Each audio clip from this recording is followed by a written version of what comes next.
అంటే ప్రొడ్యూసర్ ఇచ్చిన చెక్ తీసుకెళ్ళి డాక్టర్కి ఇవ్వాలి. ఎందుకంత అవస్థపడ్డావు, అంత కష్టపడ్డావు ఎందుకు?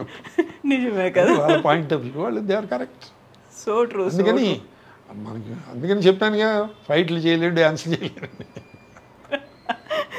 ఇంటర్వ్యూలో లేదు నా, ఎందుకంటే మమ్మల్ని అడిగేవాళ్ళు ఎవరు అడుగుతారు, మీరు తప్ప.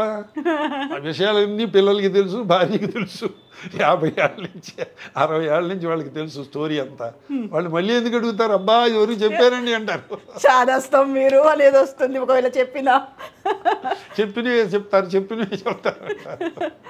బట్ మాకు చాలా కొత్త విషయాలు చెప్పారు అనుకుంటున్నాను. కాకపోతే కూడా గుర్తు చేసుకున్నాను చాలా బాగా. పోలా ప్రగడ జనార్దన్ రావు గారు జెన్నీ ఎలా అయ్యారు? ఒక్క విషయం అవడానికి ఏముంది, ఏదో గొంగళి పురుగు సీతాకోక చిగులికి అవడమా, అదేం లేదు. చిన్నప్పటి నుంచి బుజ్జి, చిన్న, కర్ణ అని ముద్దు పేర్లు పెట్టి పిలుస్తారు కదా. మా అమ్మలా, మా స్నేహితులు, మా అమ్మ, మా ఊళ్ళో వాళ్ళందరూ జెన్ని బాబు, జెన్నీ జెన్నీ అంటూ ఉండేవారు. నేను మైమ్ చేస్తున్నప్పుడు పోలా ప్రగడ జనార్దన్ రావు అని బ్యానర్ రాస్తే లెంగ్త్ ఎక్కువైపోయింది, ఆ పక్క ఫ్లాట్లోకి వెళ్ళిపోయేది ఆ బ్యానర్. అందుకని జెన్నీస్ మైమ్ షో అని పెట్టి ఇది బాగుందిరా అది. తర్వాత సినిమా ఫీల్డ్లో కూడా క్యాచీగా ఉంటుంది కదా, చాలా ఈజీగా ఉంటుంది. కొంతమంది చాలామంది అడుగుతూ ఉంటారు నన్ను, మీరు క్రిస్టియనా అండి? ఎందుకంటే నేను క్రిస్టియన్ ఫాదర్ వేషాలు చాలా వాటిలో వేసా. 20-30 సినిమాల్లో క్రిస్టియన్ ఫాదర్ వేసా. అంటే నేను వాళ్ళని వచ్చుకుంటారని చెప్పేసి, అంటే తలకాయ ఇలా ఆవులాగా ఇలా ఏ చర్చికి వెళ్తారండి మీరు అని అడుగుతారు. మళ్ళీ మీరే చర్చికి వెళ్తారండి? నేను మెట్టుగడ్డ చర్చికి వెళ్తామండి అంటారు వాళ్ళు. నేను చిక్కడపల్లి చర్చికి వెళ్తానండి. అందుకని మనం కలవలేదండి. ఎప్పుడు కలవలేదు.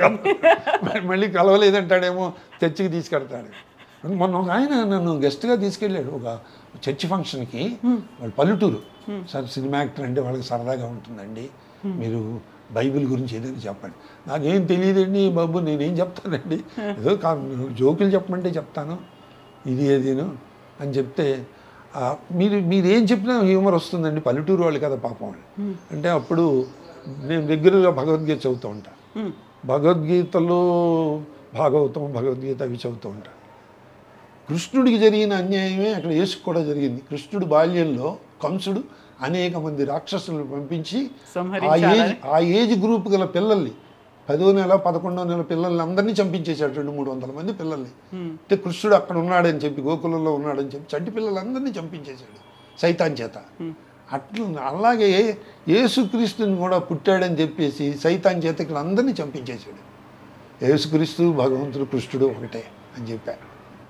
భగవద్గీత వేరు కాదు, బైబిల్ వేరు కాదు, అన్నీ ఒకటే, అన్నిట్లో సిద్ధాంతం ఒకటే, దేవుడు ఒకటే అని చెప్పి అట్లా చెప్పి సంభవం అది మేనేజ్. తర్వాత నెక్స్ట్ టైం నుంచి పిలవకండి నన్ను, నా దగ్గర స్టాక్ లేదు ఇంకా.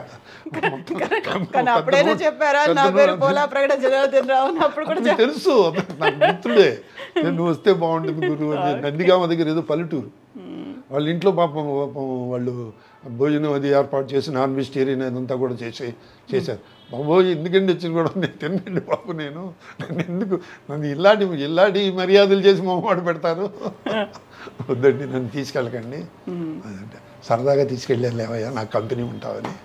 ఓకే, ఇలా జరుగుతూ ఉంటాయి. మీ అమూల్యమైనటువంటి సమయాన్ని మాకు ఇచ్చిన, అమూల్యమైన దానికంటే ఆనందకరమైన ఎంతనే ఇష్టం, ఆనందకరమైనటువంటి సమయాన్ని మాకు ఇచ్చినందుకు అది మేము అమూల్యంగా అపురూపంగా భావించుకుంటాం. థ్యాంక్ యూ సో మచ్ అండి. అండ్ మీరు ఇలాగే రచనలు చేస్తూ ఉండండి, కథలు రాస్తూ ఉండండి, అప్పుడప్పుడు కవితలని కూడా. అమ్మో, జంజాల్ గారు కవితల మీద సెటైర్ రాశారు కదా, ఆ అమ్మాయి పొట్టి ప్రసాద్ ఎడిటర్ కవితలు రాసి తీసుకొస్తుంది కదా, అలా అవుతాయి కవితలు నేను రాస్తే. లంబా పుప్పబా అనే కూర వండుతుంది అమ్మాయి. బంగాళాదుంప జంజాల్ గారు అటెంప్ట్ చేయని కామెడీ క్యారెక్టర్ లేదమ్మా. అవును, ఏదైనా రాద్దాం అనుకుంటే కథలో ఇది ఆల్రెడీ జంజాల్ గారు రాశారు, ఆయన కాపీ కొట్టినట్టు అవుతుంది అనిపిస్తూ ఉంటుంది. అన్ని క్యారెక్టర్లు రాశారు, అందులో ఎస్పెషల్లీ మధ్యతరగతి కుటుంబాలు. నేను ఏదో సినిమాలో నా కూతుర్ని బ్రహ్మానందం అడుగుతాడు, మీ అభిరుచులు ఏమిటని. పెసరపప్పు నానబోసి నిమ్మకాయ పిండుకుని దాంట్లో అభిరుచి అంటే చెప్తుంది. అట్లాగా ఎన్ని సెటైర్లు వేశారు ఆయన. అవును, బ్యూటిఫుల్ క్యారెక్టరైజేషన్. అంటే ఆయనకి మునిమాణిక్యం గారు, భవనిపాటి రాధాకృష్ణ గారు ఈ పుస్తకాలు అన్నీ చదివారండి. ఆయన చిన్నప్పటి నుంచి నటుడు, బేసికల్గా నటుడు ఆయన. నటుడు రచయిత దర్శకుడు, అందుకనే అంత గొప్ప హ్యూమర్ వచ్చిందండి ఆయన. థ్యాంక్ యూ సో మచ్ అండి. మళ్ళీ మనం మాట్లాడుకుందాం. ఆశీమజలి కథలండి ఇవి. అది అలా కంటిన్యూ అవుతూనే ఉంటుంది. దానికోసం మళ్ళీ కలుద్దాం, మళ్ళీ మనం మాట్లాడుకుందాం. ధన్యవాదాలు. ఇలాగే నవ్వుతూ ఉండండి, నవ్విస్తూ ఉండండి, అమ్మగారిని జాగ్రత్తగా చూసుకుంటూ ఉండండి. Thank you so much. ఆవిడే నన్ను జాగ్రత్తగా చూసుకుంటూ ఉంటాను. Thank you. Thank you.